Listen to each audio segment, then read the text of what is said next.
Give it a second. There's a little bit of a lag, and then you can start. Okay. All right. Hi, everyone. Welcome to this interview with Representative Malcolm Kenyatta.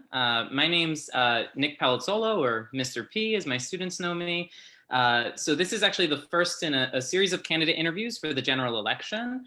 So we're really grateful for Representative Kenyatta to be taking the time to be with us. Just a couple of quick things. One, thank you to Malcolm Kenyatta for being here. I just wanted to welcome my students as well. Most of whom are from my LGBTQ plus studies classes, but a few are from some of my other classes and from some clubs that I sponsor as well. My students have put together a series of questions to ask Representative Kenyatta, who is a candidate for re-election to the 181st Pennsylvania House District, running unopposed this year, currently. So he's taking the time out of his schedule right now to be with us. So I'm just gonna let the students take over. And so Laisha, I think you have the first question. You can jump in, and I'll stop sharing this screen. Hi, my name is Laisha. Thank you for giving us this opportunity to speak with you and share this experience. I'd like to start this off by asking, what is the nature of your job as a state representative, and how do you try to get policy passed? So first of all, thank you. And, always excited to have an opportunity to speak to young people, because, I know you hear this and it sounds super trite, that you really can make a difference, you can change the world and all those different things. But it really is not trite, it's true. And I hope that you all feel that, and I look forward to your questions. And so in terms of what I do as a state representative, my job is very similar to what folks might imagine when they're thinking about a member of Congress, though I'm focused here at the state level. Every year we pass a budget, and, we work to pass legislation on a variety of different topics that really impact our families, whether we're talking about enshrining a lot of the protections that came with the Affordable Care Act into state law, making sure that no matter what happens with the Supreme Court, that you can't be charged for pre-existing conditions, other things like that here in Pennsylvania, for example. We're thinking about the fact that, climate change is the existential threat that we all face, and if we don't do everything in our power to make sure we're keeping our environment clean and healthy, and that we have a planet with which to raise our kids and to embrace our future, that's going to be critical. Or the fact that, we have an issue right now with guns and with gun violence, and we have to do something not only to address those weapons in and of themselves, but also to really address the social determinants of health and things that are happening in our communities that put people in a position that they want to take a life or know somebody who's lost their lives because of gun violence. And so there are a variety of different things with which we really can and should be focusing on. But I will say this, politics more than anything else is a math problem. And we need 102 votes in the House, 26 votes in the Senate, and then the signature of the governor to get anything done. And so because we're in the minority right now, we don't have 102 votes. And so a lot of the type of bold progressive policy that I think we ought to be pursuing at this point, we're not.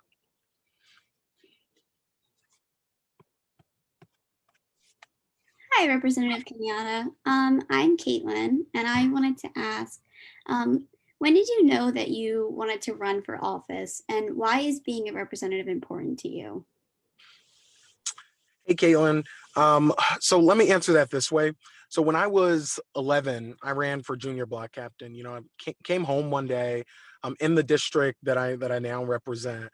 So I grew up in this district as well. And I came home one day, like, for my mom, right? Like, talking about all these issues as I saw them on the block. And my mom, God rest her soul, was like, a tough Black lady. And I will never forget, like, without skipping a beat, she was like, well, if you care so much, like, go do something about it. And I was like, okay. And I ran for junior block captain. That was the first thing I ever did in terms of getting civically engaged. And it gave me, as a young person, only 11, this real sense that could see things in my community, and I didn't have to wait on somebody to fix it. I could get directly involved and engaged. And so I did that, primarily organizing my community, talking about issues around deep poverty, talking about issues around criminal justice reform, around housing. All those things really got me involved because I grew up in a working poor family. You know, my parents did not have a lot, but they worked their butts off. And, you know, as I got older, it became clearer and clearer to me that we have an economic system right now where so many of our families are stuck on this sort of treadmill of poverty. And maybe you know, live in a nice house, but your house is nice, but you're still living paycheck to paycheck. And that's true for a lot of working poor and middle class families. And so, you know, I was working with like minority business owners, and I love the work that I was doing, but there came an opportunity to run. And, you know, I sort of heard my mom in my head again, right? That if I care so much about education, about some of the other issues I just mentioned in the last question, then it was sort of incumbent on me to try to do something about it. So I quit my job. I crossed my fingers and I said, like, I hope this works out. And, you know, we had a big primary. It was 5 or 6 of us that ran in the primary, and I won with like 40 something percent of the vote. And then a Republican ran against me in the general election, and I won with 95% of the vote. And so I think what I love about this job is I have this really unique opportunity to like represent the neighborhood I grew up in, you know, and that's really special. To be able to advocate for the people who helped raise me and who poured into me as a young person, and who really cared about me. And now I get to go to bat for them in Harrisburg. Hi, Mr. Kenyatta. It's really nice to meet you. My name's Connor, and my question is, in what ways do you think your grandfather's work inspired you and helped you become who you are today? And how has your upbringing made an impact on your political views? Thank you, Connor. And Connor did he did some research before we came, so thank you. My grandfather was an amazing person, and I am, you know, always regret the fact that he died when I was so young. But his legacy was so huge because he was a part of a movement not dissimilar from the movement we're seeing right now for the movement for Black Lives and so many others who really are advocating and talking about the fact that we have a system right now where systematic racism is real. We need to acknowledge it. We need to address it. And we have a system in place where folks who are marginalized, whether you're LGBTQ or whether you're poor, or in many instances, if you're a woman, right? There's so many different ways that barriers are thrown up for people simply because of who they are, how they identify, who they worship or don't, the color of their skin. And just, I mean, I could say something super complicated about it, but I think at its core, like, that's wrong. That's wrong. And I think we have not only an opportunity, but I really do believe we have a responsibility as citizens to not just like vote and walk away. And maybe some of you are old enough to vote for the first time, or maybe you'll be voting very soon. But I will tell you this, voting is one part of a healthy civic diet, as I like to say. Voting is important, but there are all these other ways that we as citizens need to use our voice, right? And that means getting involved. That means marching in the streets. That means calling elected officials. That means educating ourselves on the issues and starting to understand the nuance of how we address some of those issues. And that's really what I saw from my grandfather's story and what really inspired me. You know, this is a guy who grew up in Chester, you know, where there was a lot of gun violence, a lot of poor folks, a lot of people who um, were living in a society and a system that basically said, hey, as long as I don't see you, as long as you're out of sight and out of mind, we don't care about the issues in your community. And he basically said, no, this is wrong. And he stepped up as an activist and got involved in a variety of different things. And that really has been, you know, a model for me as well. It's not good enough for us to recognize that things aren't as they should be. We have responsibility to do something about it. And I promise you, when you get engaged, you will find out that you actually can do something about it. And that's, I think, what his story teaches me, and what so many other people who've gotten involved in a variety of different movements over time, who I've been able to look at and study and who have inspired me. That's the takeaway that I always have. Hello, Mr. Kenyatta. I'm Jade, and my question for you today is, what have you accomplished and learned from your first term, and how will this affect you during this term? So thank you, Jade, and I think that's a really good question. And I will tell you this, I'll answer it this way.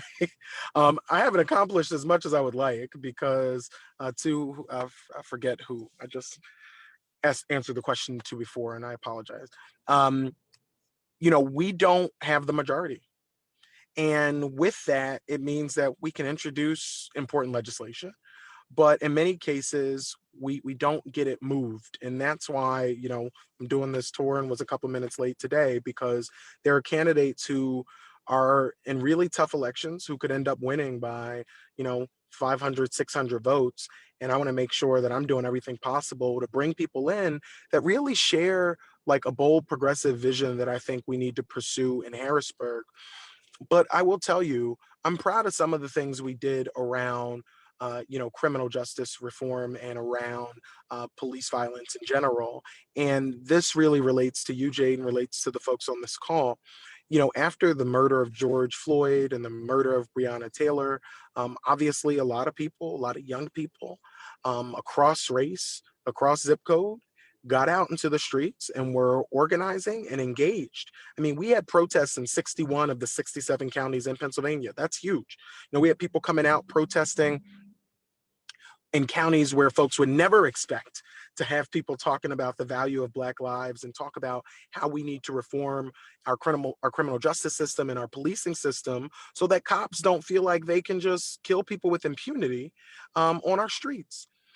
And so what ended up happening is that political pressure that was generated from activists in the street allowed us to move some bills in the House of Representatives. I was a part of civil disobedience in the House chamber, where we actually took over the speaker's rostrum and said, we're not going to have business as usual, and we won't leave until we get a commitment to run some of these bills. And we ended up having 4 bills, which were merged down into 2 bills, and we passed that legislation. So now we have a red flag law, so that if a officer, like we had with the Antoine Rose case in Pittsburgh, if people are familiar with the murder of Antoine Rose, that if we have an officer that has a bunch of misconduct allegations or misconduct penalties on their record, they can't just go from one police department to another police department and get a new job.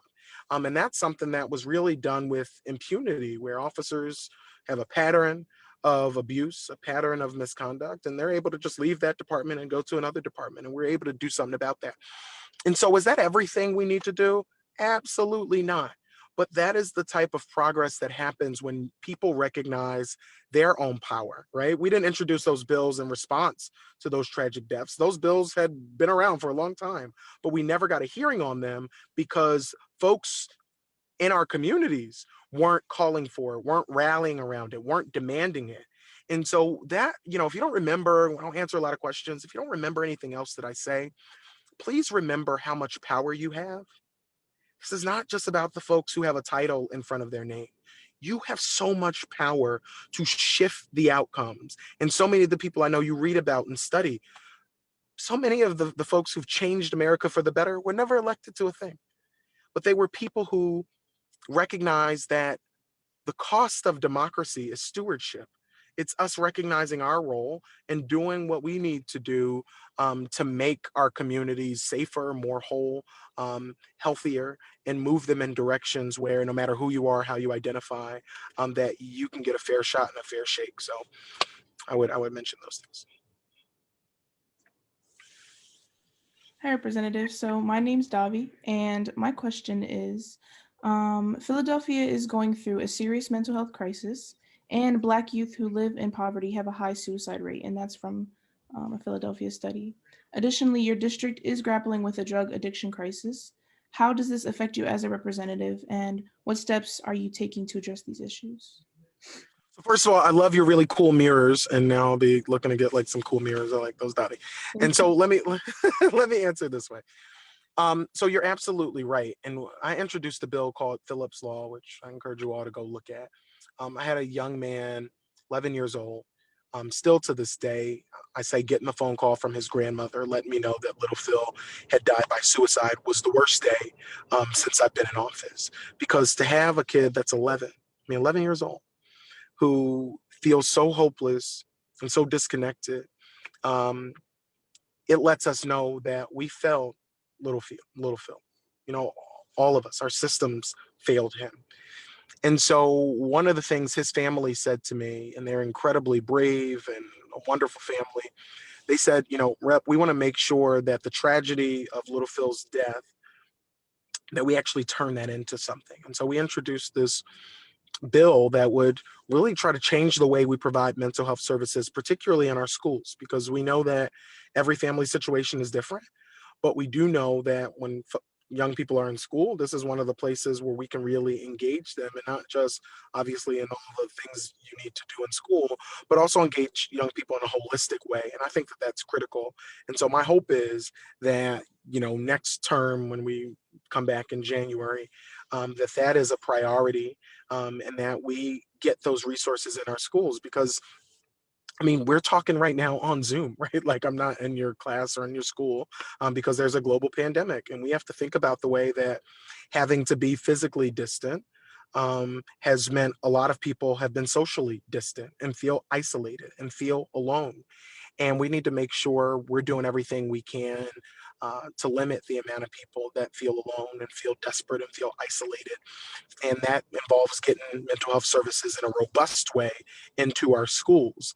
But it also means that when we think about the crisis of folks who have substance abuse disorder, that we don't just focus on the off-cited opioid crisis, because there have been substance abuse issues, particularly in communities of color, for a long time, and people weren't calling it, they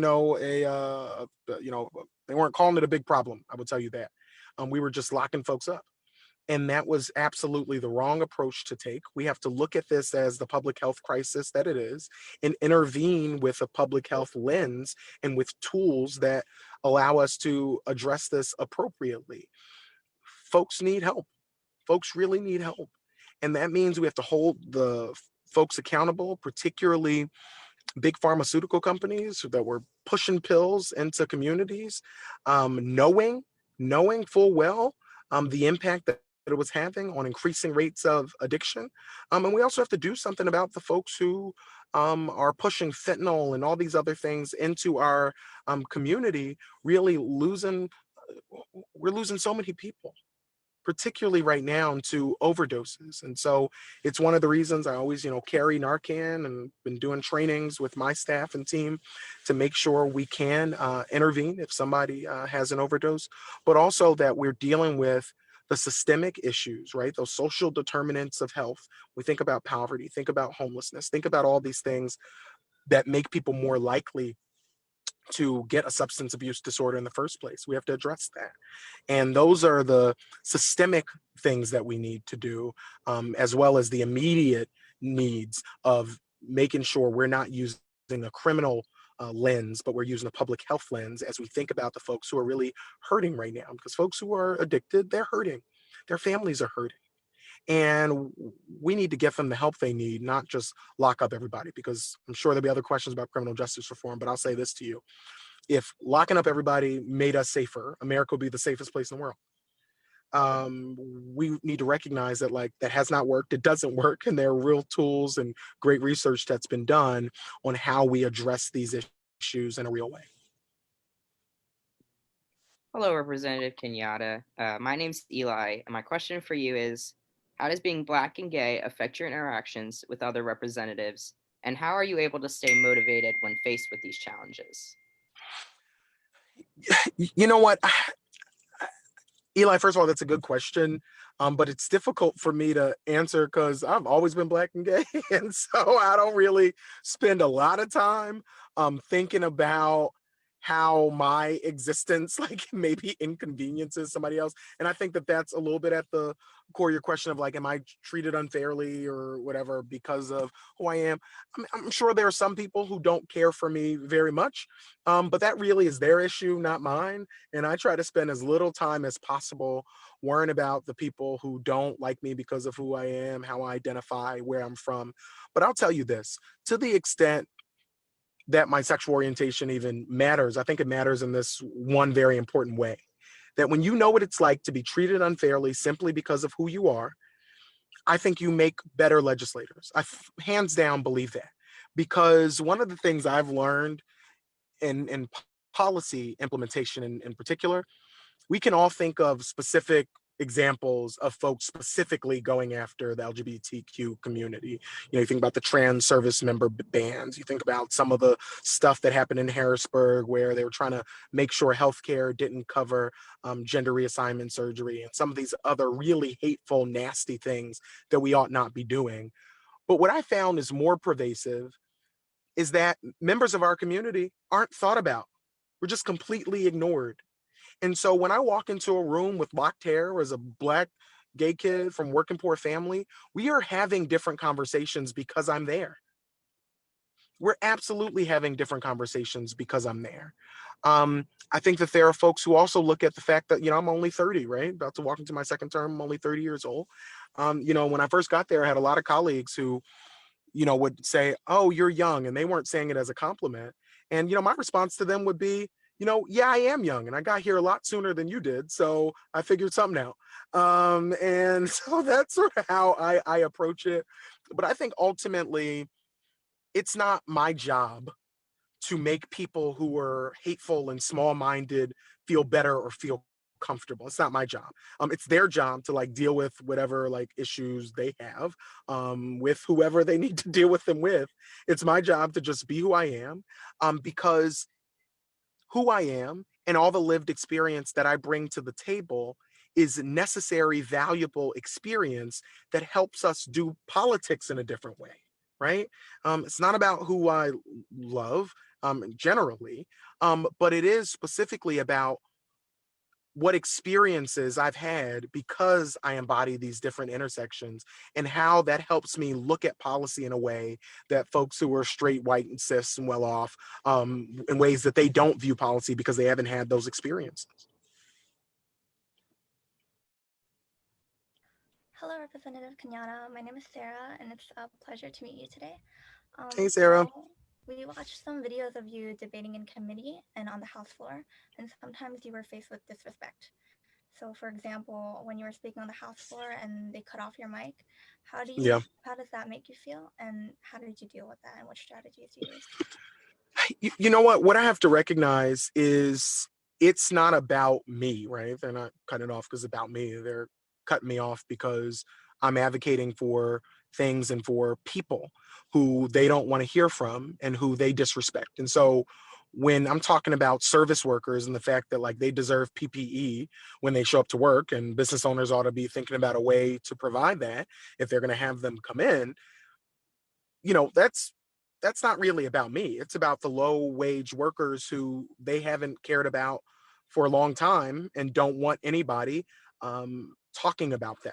Don't want people bringing up their concerns because, you know, if I was talking about how we can do more tax cuts for big companies, then they would have turned my mic up if I was talking about those things, but they turned it down because we're talking about working people. And so what I hope folks recognize is not like, oh, look what they did to Malcolm, but they should say, oh, like, look at the voices they're trying to silence. But I'm not going to be silenced. And as I've said to many of my colleagues, I got elected just like you got elected. And for as long as the people have me, I'm going to center their concerns and bring them up in spaces and in ways that they haven't been brought up before. You know, if you're not frustrated by what's going on, you know, I would humbly submit you're not paying attention, because there's so many people who've been so committed to focusing on the slimmest of slimmest minorities, excuse me, at the expense of the majority. You know, if you're well off and well connected, you look at, for example, Jeff Bezos, who owns Amazon. But he will probably be a trillionaire before we find a vaccine for COVID-19. I mean, just think about that, a trillionaire. While we have millions of Americans that don't know whether or not they can be able to stay in their home. And I go and work in a place where my colleagues want to, we're passing legislation over like renaming a bridge, while there are families who are worried that they're going to have to live under that bridge because they can't stay in their home. I mean, these are the really screwy priorities of the Republican majority. And I know, like, I'm here and we're supposed to be, nonpartisan, but the reality is the Republicans are in control. And they have pursued legislation and policies that don't center working people, don't center people of color, don't center immigrant families, don't center middle-class families who are just trying their hardest to get by. That's unfair. I'm going to talk about it. And I really don't allow them to like make me emotional. I just recognize that when they're trying to silence me, what they're really doing is saying, we don't give a darn about the people you're talking about. And that's unfortunate.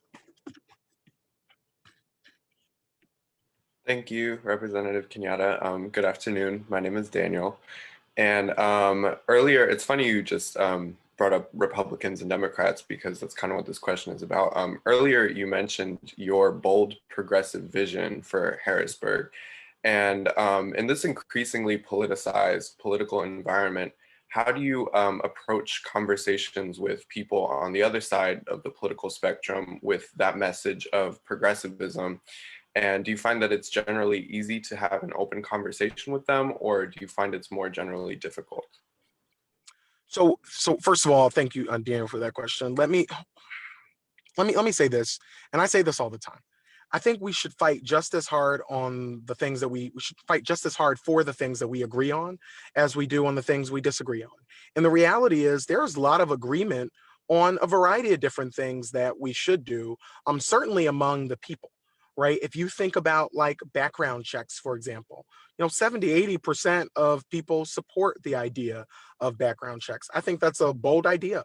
I think that's an important idea. You think about other things that we could do in the realm of gun safety. I'll just use that as an example.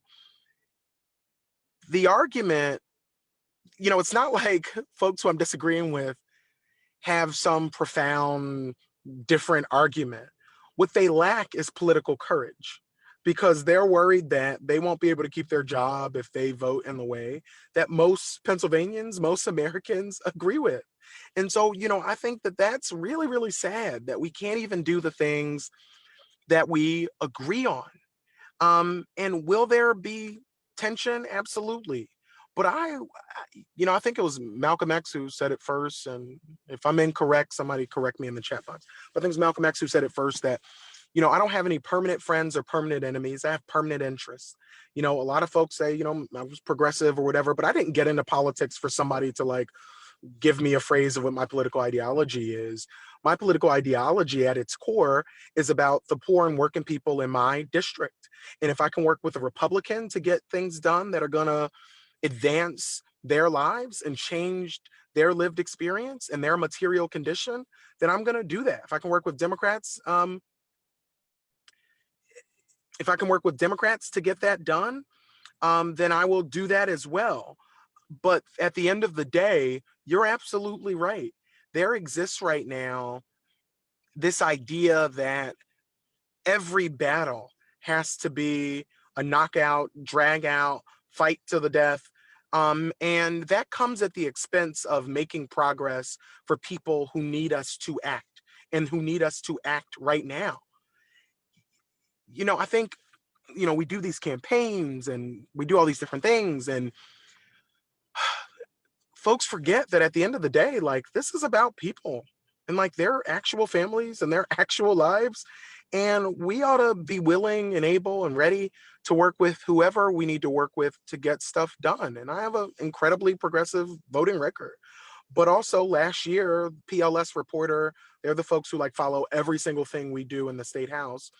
They also rated me, they said, one of the top stories was the fact that I was working with a conservative Republican around criminal justice reform.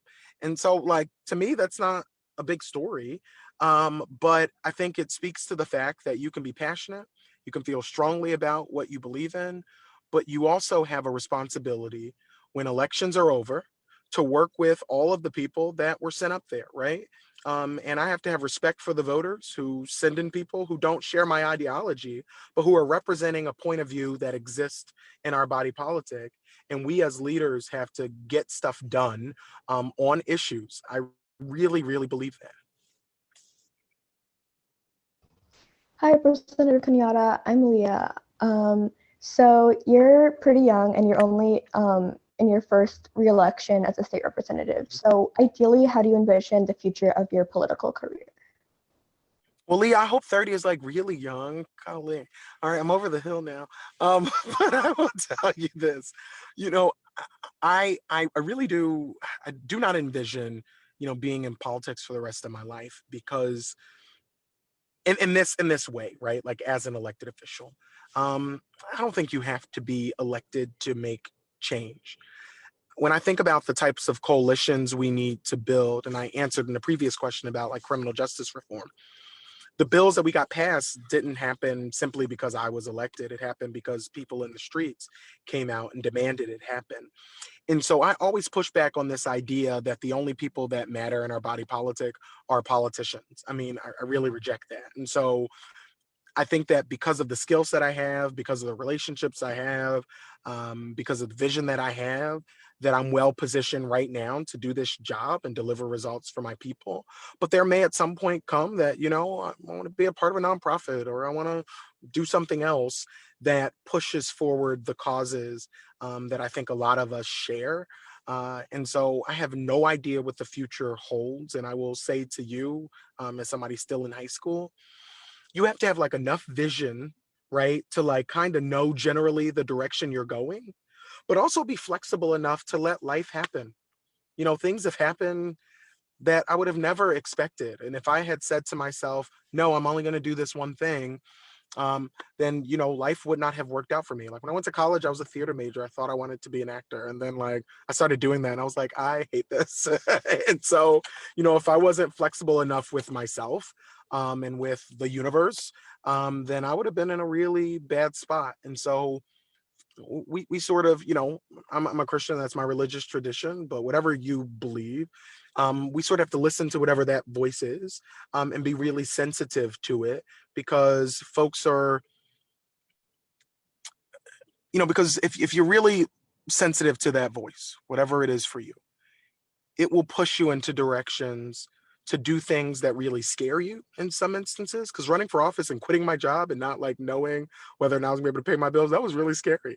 And if I had listened to like another voice in my head, I might not have done it. And I would have just, stayed where I was and, been stable. But I sort of took a risk. And so I think we have to be conscious of that and be willing to take risks. And so, let's see what happens. Representative Kenyatta, my name is Jerron Williams II. I really appreciate your time being here. This is one of the two last questions that we have for you today.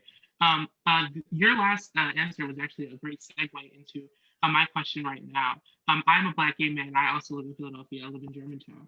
And I just want to know, how are you inspiring youth, especially LGBT youth, and youth of color all across the city of Philadelphia and nationwide, to pursue their goals in politics or anywhere else? Hopefully, and thank you, Jerome, for that question and for wearing this really cool shirt. So hopefully I'm inspiring them by just being who I am. As young people, we get all these conflicting messages, right? I don't know when it stops, but like when you're in kindergarten, first grade, there's this whole push around like, be who you are. And like, who you are is great. And then I don't know what happens, but at some point we start hearing messages of like, be who you are, but like not like that, right? You're great, but you'd be better if you weren't this way or that way. And so I think the most radical thing that you can do is show up as you are. I mean, as all of who you are. That's so powerful. And it's powerful because there's somebody looking at you who you might not ever have the pleasure of engaging with, who feels inspired to be who they are because they saw you being who you are. And so when I, spoke at the DNC, as one of the first queer people to ever be a part of a DNC keynote, and when I've had some of the other opportunities I've had, I always pray that the takeaway isn't like, oh, look how cool Malcolm is, because like, who cares? I hope the takeaway is like, look what I can do. And so, I hope that that's your takeaway, Jaron. And I hope you recognize that not only is the sky not the limit for you, but like the sky is the floor, and that you can do whatever the heck you want to do. And we need you to do whatever it is you're going to do, because we're all blessed with different talents and gifts and whatever it is. And if we pursue it, and if we pursue it relentlessly, we literally can change the world. We really, really can. There's no magic to this. And I hope you don't think like, oh my God, Malcolm's so special. Like, I'm really not. There's no magic to this. It all started with the story I told about my mom. And I just kept believing that if there are things going on that I don't like, that I can have a voice in changing them. If you believe that and you go about doing the work to do it, then things will change. And I really do pray that you do it, because you have blessings and gifts and talents and ideas that nobody else have, that were shaped by your experience. And we need that experience in the world. And so if you only show up as 80% of yourself, we're not getting 100% of the gifts that we need. And so just be who the heck you are. Don't spend a lot of time worrying about people who have thoughts about you. That really is their own business. You just be you, because when you show up exactly as you are, you will find the people that love you exactly as you are, and don't love you based off of who they think you should be or who they thought you were. Hi, Representative Kenyatta. I'm Max. I use they, them pronouns. And the last question is, what did you wish you knew when you were our age, 15 to 18? Hey, Max, that is a good question. And I've started answering it this way. I wish I would have known that, like, it's gonna be okay. When I guess we all feel this at like every age, that like whatever's happening in this moment is the most important thing that will ever happen. And I promise you, like, some of the things I was concerned about at 15, like, I don't even remember. Like, I don't even know what that was.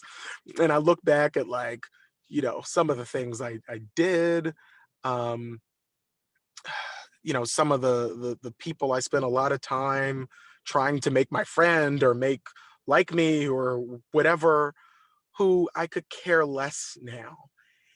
And so, it really goes back to the last question I just answered with Jaron, like, be who you are, work hard, because there's no substitute for that. I promise you, there's no substitute for just doing the work hard, and like, just relax. I mean, and a part of it is just like biological, right? Like, you're at an age where like hormones are flying around, and there are things like just naturally happening as you age and develop, that you can't change. But to the extent that you will take my advice and implement it, just take a deep breath, relax. I promise you it'll work out. And if you want my one piece of, and don't go try to find this picture, I'm going to share this with you on, I know it's on Facebook Live, but I wore yellow and orange to my prom. I don't know who allowed me to do that, but that was a bad decision. And I wish I could go back and say like, Malcolm, just wear a blue suit. It'll be okay.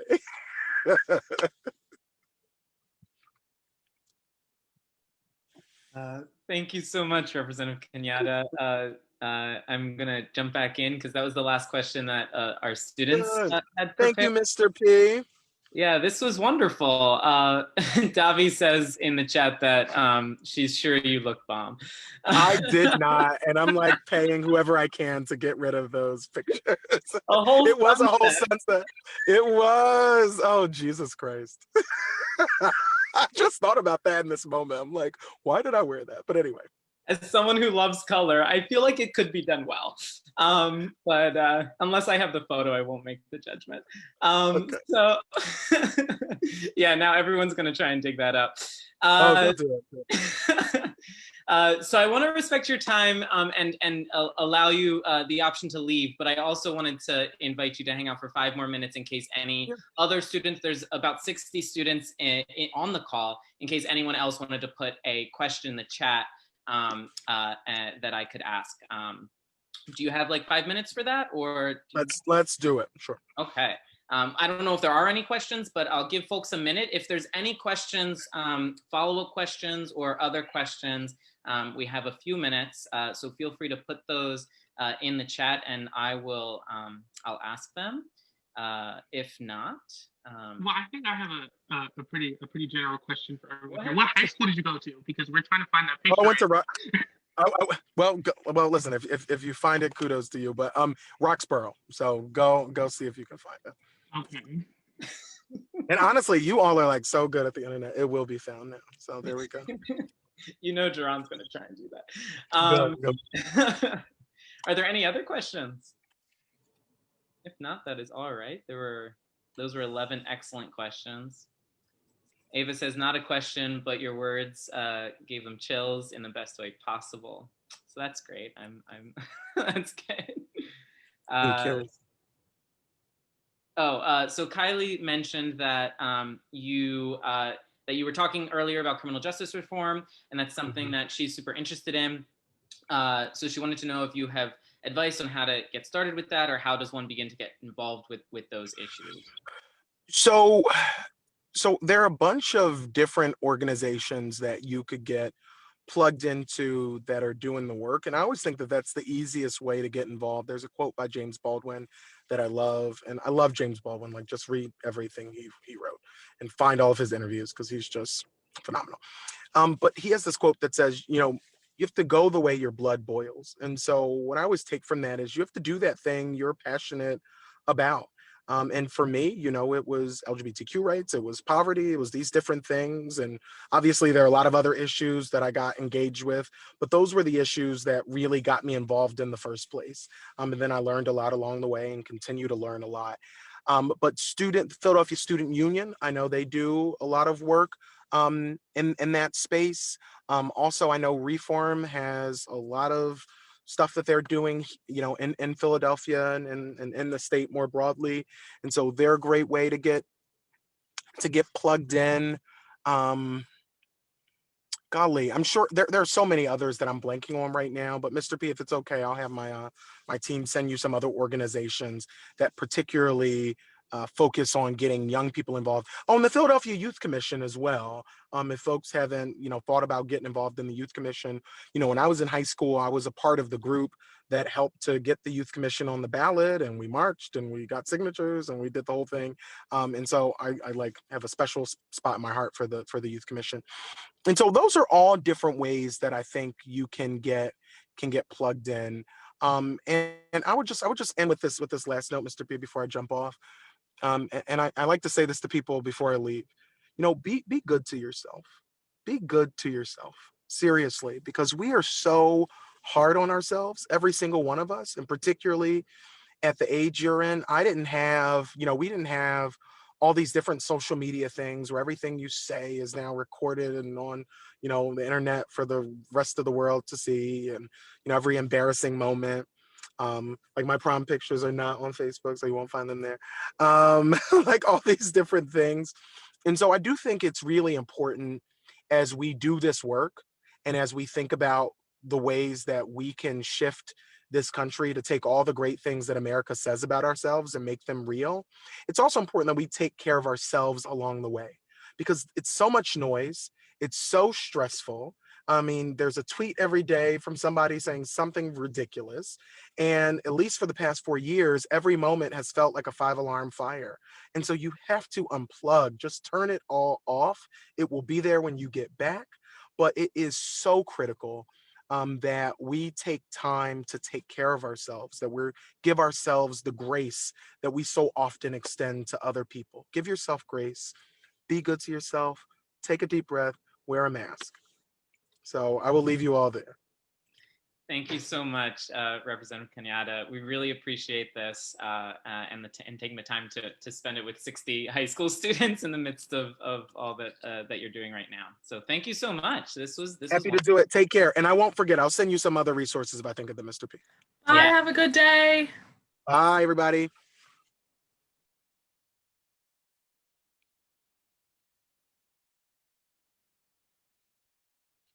All right, we can all breathe now, y'all. I think we're still live, but you can